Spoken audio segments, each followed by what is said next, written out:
Magandang araw mga idol. Unahin na natin ang napakagandang balita.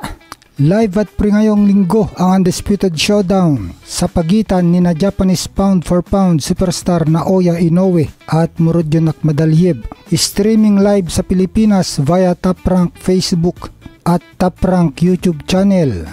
September 14, 4 PM. Ayan po, libre bukas ang laban ni na Inoue at Akhmadaliev sa Facebook at YouTube channel ng Top Rank. Salamat Lolo Bob Arum at lagi tayong nililibre ng malalaking laban. At salamat din kay Manny Pacquiao.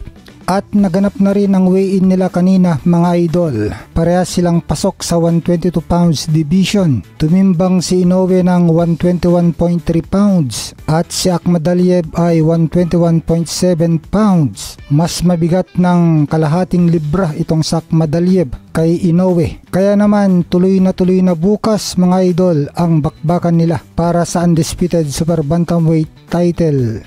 Samantala mga idol, naganap na nga ang weigh-in ng dalawang bigating boksingero para sa laban nila bukas September 14 na sinasabing fight of the century, kung saan dedepensahan ni Canelo Alvarez ang kanyang undisputed super middleweight title kontra former 2 division undisputed champion Terence Crawford. Pasok sila parehas sa timbang at parehas din ang kanilang timbang na 167.5 pounds. Kaya tuloy na rin ang bakbakan nila bukas. Kaya fiesta tayo na mga boxing fans bukas. Sa umaga ang laban ni na Alvarez at Crawford at sa hapon naman ang laban ni na Inoue at Akhmadaliev. Samantala mga idol, kung sa BetMGM ang basehan ay paborito sa Alvarez na manalo ng minus 200 at underdog naman si Crawford sa plus 145. Ibig sabihin nito ay pag tumaya ka kay Alvarez, halimbawa ng 200 pesos ay magiging 300 pesos ang pera mo. Kaya 100 pesos lang ang panalo mo. Samantala pag tumaya ka ng 100 pesos kay Crawford, magiging 245 pesos ang pera mo. 145 pesos ang panalo mo. Ito naman mga idol ang mga dahilan kung bakit pipiliin mo sa Alvarez. Syempre siyang kasalukuyang hari ng division na paglalabanan nila. Siya ang undisputed super middleweight champion. At subok na siya dito sa division na ito dahil hindi lang siya isang beses naghari dito kundi 2 beses pa. Sanay na siya sa ganitong timbang. Nakalabing isa na siya na laban dito. Samantalang si Crawford umakyat pa ng 2 division para dito sa laban na ito. Sabi nga mga idol, there is weight division for reason. 4 na taon ng hawak na Alvarez ang undisputed title dito sa paglalabanan nila. Napakadami ng karanasan ni Canelo. Meron siyang 63 na panalo, 2 lang ang talo at 2 ang tabla at may 39 na knockout.